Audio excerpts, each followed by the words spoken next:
We Eto, all know that. may nag-comment kasi, hindi ko lang alam, hindi ko to naalaman. I don't know if you know this is. Okay. Sabi ni Amber and Bianca TV, what can you say about sa press con ni Marbil and Cheese Escudero na may mataas crime rate nung time ni Duterte? Wag mo tayo masyado magmamariwana. Yun ang sabihin ko. Ay, Cheese! Ako sabi ko ang taas ng paningin ko sa kanya. Ano yan eh, idol ko yan dati na senator kasi I love yung magaling siya mag-deliver ng words. Diba? Magaling siya magiging makata, ganun ba yun? Diba? So, pero you know, all of these things, ngayon na nangyayari to, nawalan talaga ako ng gana. Kasi I thought that magkakaroon siya ng bayag na sabihin. Kasi alam niya, kilala niya ako, kilala niya yung ex ko. Alam namin lahat kung ano yung totoo. Pwede ko bang sabihin na may na-witness ka kay Kilay? Pero hindi natin sasabihin kung ano yung na-witness, pero may na-witness ka, di ba? Meron naman. Okay. Close. No further explanation, Your Honor.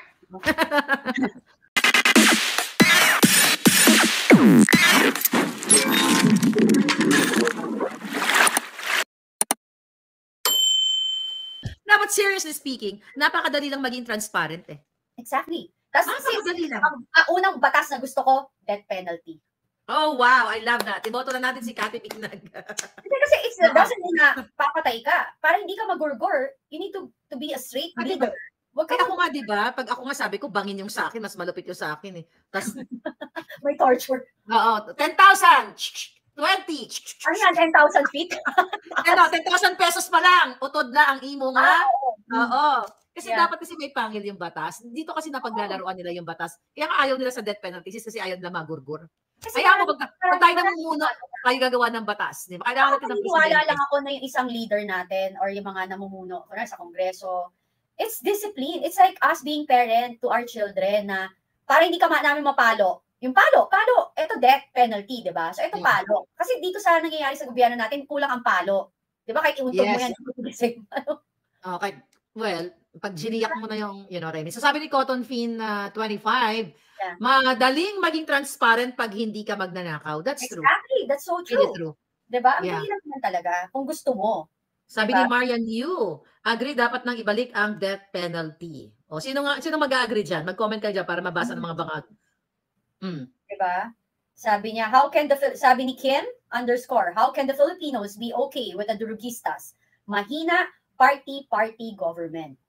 Yun na nga palangga. Kaya nga dapat alisin na natin si Bangag. Pumunta na kayo sa kalsada at mag-speak up day. Ganun lang naman kasimple yan eh. Diba? Tapusin na yung mga Bangag. Itong mga men and women uniform personnel. Nakikita naman nila kung paano sumingot si Bangag. Nung araw ng kagitingan, siya pa nga yung PSG pa nga nagbigay ng panyo para punasan yung bibig nguso ni Bangag. Diba?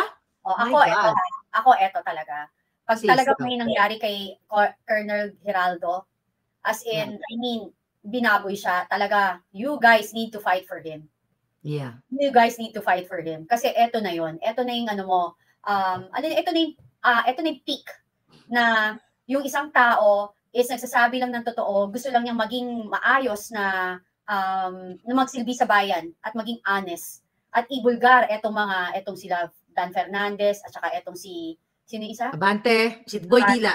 Oo, si Boy si Dila. Kimbo, yan sila lahat yan, yung mga mangkukulam. So alam nyo, paglaban nyo po yung uniforme nyo, mali na ho yan.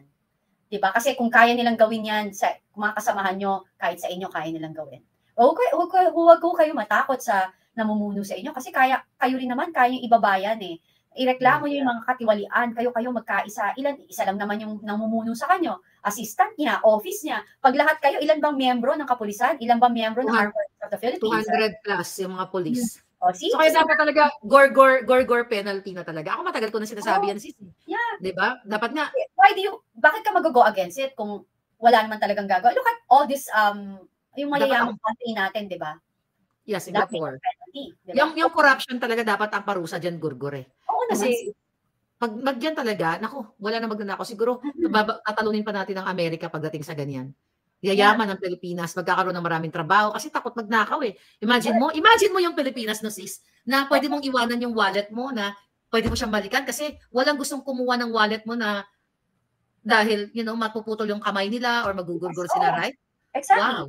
So imagine that, di ba, dalire, yung mga ganyan, di ba? Yeah. So sabi nga, agree daw sila sa death penalty. Sabi ni CJ De La Rosa, nagdududa na ako baka si Bersamin nakikipag-jamming na din. Pwede. Nag-drug test siya. Kaya dapat magpulburon, hair follicle test sila eh. Yung Ito, tama pala niya. Ano si sabi? Vicky Boss, sabi niya, pabor po ba kayo sa confidential funds? Paano ito magiging transparent? Alam mo, two-way. Yes and no. Okay?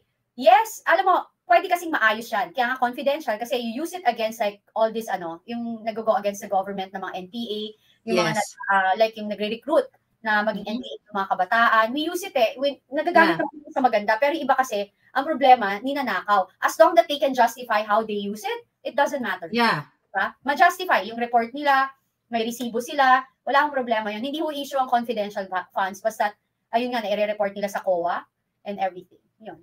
Yeah, kasi yung confidential fund na yan, tama ka. Dapat kasi mayroong proper, like, hindi naman itemized na auditing kasi mahirap yan. Kasi tama ka, yung mga covert operation, sa transportation, para labanan nga itong mga NPA. Yan. Kaya may confidential fund, mga palangga, para sa mga transportation, hotels, dito sa let's say mga assets, or, yung mga men in uniform also, na ginagawa nila yung job para hulihin ang mga bangag, kunyari, katulad ni Bangag Jr. Ang problema kasi, ang confidential funds, like ng gobyerno ni ng presidente, hindi naman natin nakikita ano ba yung progress ng Office of the President. At you compare the progress ng Office of the Vice President na talagang pumupunta sa mga bundok para is iligtas itong mga kabataan din na nare-recruit ng mga makakaliwang grupo. So, pwede talaga maging transparent yan by the accomplishments. Ipapakita mo, ano na-accomplish? Itong 1 million na to na sinasabi mo, saan to ginastos? Hindi mo man na-itemize, ito yan. Tapos may papakita ang accomplishment. Si Bangag, anong pinakita sa inyo? Duran-duran? Yung Duran-duran concert? Ako yung tanong ko, meron na bang napasang batas ang Kongreso for 2 years? May 3 years na, no? Meron naman siguro. Hindi lang tayo. May in fairness, meron naman silang napasang. But this time, parang ano na yung may mga napasa nila? Kasi masyado sila. Well, recently, wala. Dahil ang pinagkakabalahan nila, to pin down the Dutertes. Exactly. Yun na nga, sayang ang pondo ng araw-araw. And napakamali lang talaga sis ng nangyayari sa atin. Ngayon nakakalungkot again, yung mga nandyan na nasa sa committee na gumagawa dyan, is hindi man lang lawyer. Yes. So, paano nila maiintindihan lahat yan?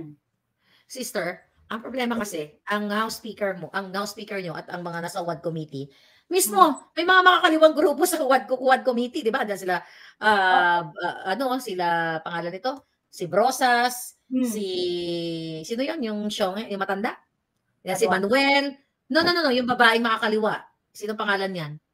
Si Convicted na abductor. Ano yan? Mga palangga. Mga palangga pa yung convicted na yan? Castro.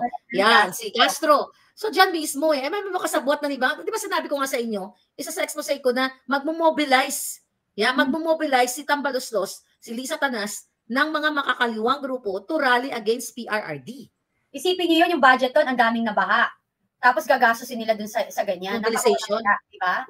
Roy Banares, thank you. So imagine mo, yung mag-mobilize sila kasi nga bagsak si Bangag ngayon. When I say bagsak yung kanyang trust rating, kaya in-advisean siya ng kanilang, in-advisean si Lisa Tanas, ni David Mori, ng kanilang PR advisor na tigilan daw si Inday at saka si Pangulong Duterte kasi nagba-backfire sa kanila. Yung paninira nila sa mga Duterte. Yes, exactly. So, random nila. Oo, sis, kasi ano yan, yun nga, ang pagkakamali kasi nila, parang eto naman, si PRR here is willing to take responsibility of everything. Kasi tama naman yung sinasabi niya. I was the one, it's my mandate, di ba? But they still need to prove it in court, di ba? Kasi first and foremost, wala rin siya doon. All of it, di naman lahat nandun siya. So it's so easy for them to have parang ang ginagawa nila is, para sila nagiging husgado. Na hindi naman sila husgado. Tama, pero si Franz Castro, Alberta Abiliana, talagang may ebidensya na patunayan talaga sa korte na convicted siya na ginamit niya yung mga bata, inabduct niya yung mga bata. Si Pangulong Duterte, yun nga, figuratively ko ano mga sinasabi, wala silang makorroborate na evidence na magsabi kay Pangulong na, oo, gumurgur siya, oo, inutusan niya. Kaya talagang asar talo sila kay PRRD. Parang, so, you can see na wala silang mabato ng korupsyon rather than that one.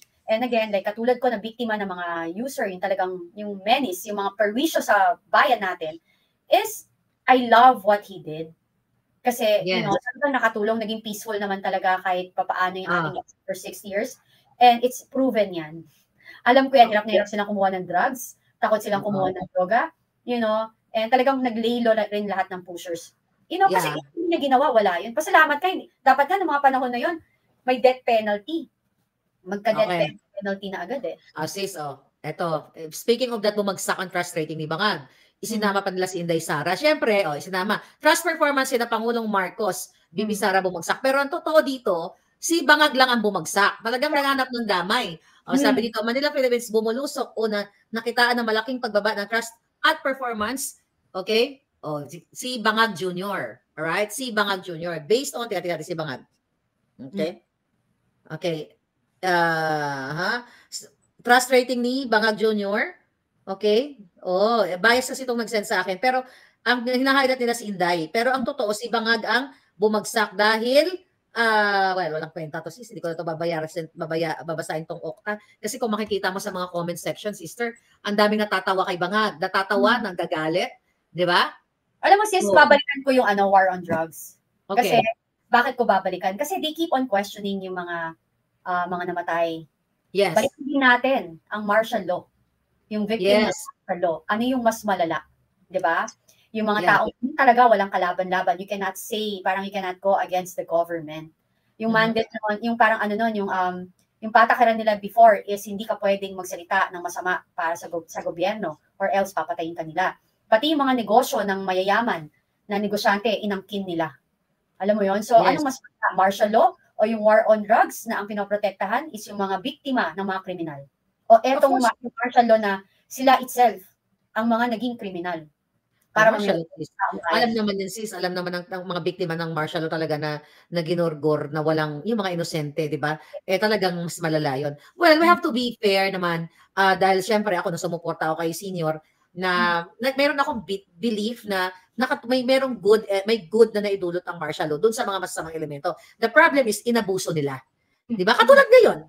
Di ba? Ngayon sa if you're comparing sa war on drugs, iba yung approach sa PRD. Pero ngayon is martial law. Silent. Well, it's not really declared martial law, but rampant kung paano kina-curtail, kung paano sinusuppress ang ating kalayaang magpahayag at kalayaan ng pagpapahayag ng mga media. Media na, takot. Tignan mo, yung mga dating kritiko, ngayon, talagang wala na, puro na lang sila papuri. So, mas malupit ang martial law ni Senior, mas malupit ang martial law ni Bangag Jr. ngayon, undeclared martial law, but it's happening. Di ba? Yun ang malupit. Yung Pangulong Duterte, alam ng taong bayan na ang laki ng epekto ng war on drugs in terms of positive effect.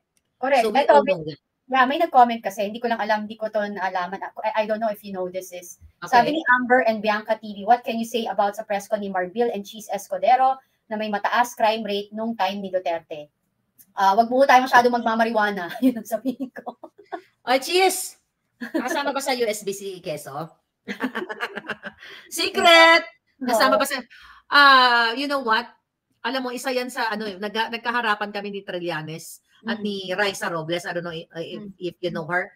Anti-Duterte yan. Si anti-Duterte talaga. No, anti-Marcos at anti-Duterte. Yang si Raisa Robles, dito sa UCLA, nung nag-aaral-aralan pa ako sis, dito sa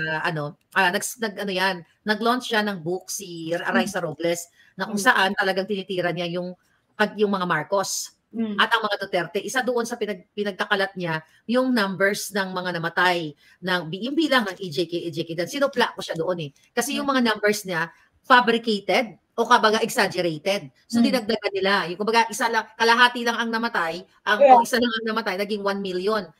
Naging, exaggeration talaga. So kaya yung sinasabi ni Marbil, hindi ko man, ano ba exactong statement niya? Di ba? In-upgrade niya. Kung ano man yun, na mas marami, okay, we can only compare kapag nasa atin na yung actual facts. Di ba yung lang, yung real numbers. Sabi ni Cotton Pinches, upgrade na raw, wag na MJ, magpulbo na. Well, Cheese Escudero, kaya siya naging Senate President dahil naging waiter sa ni Lisa Tanas. Hindi ba malinaw sa taong bayan yan? They can always exaggerate and destroy or say bad things or kanira sa mga Duterte dahil beneficial sa kanila ang Bangag administration ngayon. So what do you expect? Alam nila kung ano yung ginagawa. Sis, maniniwala lang ako kay Escudero kung hindi siya nagpakilay. Ako sabi ko nga, ang taas ng paningin ko sa kanya, ano yan eh, idol ko yan dati na senator kasi I love, yung magaling siya mag-deliver ng words. Diba? Magaling siya magiging makata, ganun ba yun? Diba? So, pero, you know, all of these things, ngayon na nangyayari to, nawalan talaga ako ng gana. Kasi I thought that magkakaroon siya ng bayag na sabihin. Kasi alam niya, kilala niya ako, kilala niya yung ex ko, alam namin lahat kung ano yung totoo. Diba? So, yun lang yun. Yun lang bibigyan ko. So, di ba nakakasama mo din si Kilay, di ba? Sa mga event? Hindi. Mga private lang na, kunwari, birthday ng ganito, or like pumupunta sila sa Davao. Yung ganun lang. Very private. Yung kami-kami lang. Yung first time. So, for sure, may nakita ka. Mm. Just say yes. So, hindi natin sasabihin kung anong nakita mo. May nakita ka na merong ginagawa rin si Kilay, tama? Ano ba? Well, alam mo ka pa nag-start namin, medyo negative. Kasi sis, what ko yung aso ko. Ay, bagong dating yung aso ko, galing abroad. Chow siya na black. Tapos hindi ko pa siya talaga kilala, hindi ko siya close. Tapos yung naglalakad ako sa isang bahay na isang kaibigan nila Tony Boy sa Davao. Buhat ko siya, ang daming tao doon. Sabi ba naman niya doon sa aso ko, ano yung hawak mo, unggoy? Oh my God. Yun yung sinabi niya. Exactly. Dapat sinagot mo sa kanya, oo, kamukha mo. Hindi, sinabi ko, mas unggoy ka. Kamukha kang unggoy dito. Sabi mo. Hindi, pero naging joke lang.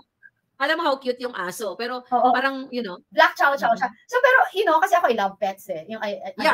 Mahilig ako sa dog. So, na-offend ako. So, ako pa naman may reflex ako sa pets eh. Parang, I know. Yeah. I take it back. I know it's not good yung sinabi ko na kamukha mo. Pero, outburst ko yun eh. Tama kayo sinabi mo, hindi, mas cute pa yung unggoy ko sa'yo. Ay, unggoy. Mas cute pa yung aso ko sa'yo. Diba? Hindi, ganun. Tapos nagkatawanan na lang. Tapos after wala. Kasi parang sabi pa ni Tony Boy na huwag mong anuhin yung aso na. Mas mahal niya pa yung aso kaysa sa akin. Diba? Pero gusto ko lang, pwede ko bang sabihin na may na-witness ka kay Kilay? Pero hindi natin sasabihin kung ano yung na-witness. Pero may na-witness ka, diba? Meron naman. Okay. Close. No further explanation, Your Honor. No further explanation. Paano na lang yan, behind the scene. But anyway, parang na natin yan nung tayo nila SAS. Nabanggit yan yung pangalan niya. But anyway, may na-witness. Yan ba yung Kilay session, yung na-witness mo? Kilay. Session, di ba? Kasi yung isang malapit sa kanya na malapit sa akin. Kasi sabi ni Michael Cabrero, ay nako, inggit na kayo sa Kilay niya. Oo nga, no? Oo nga. Yeah.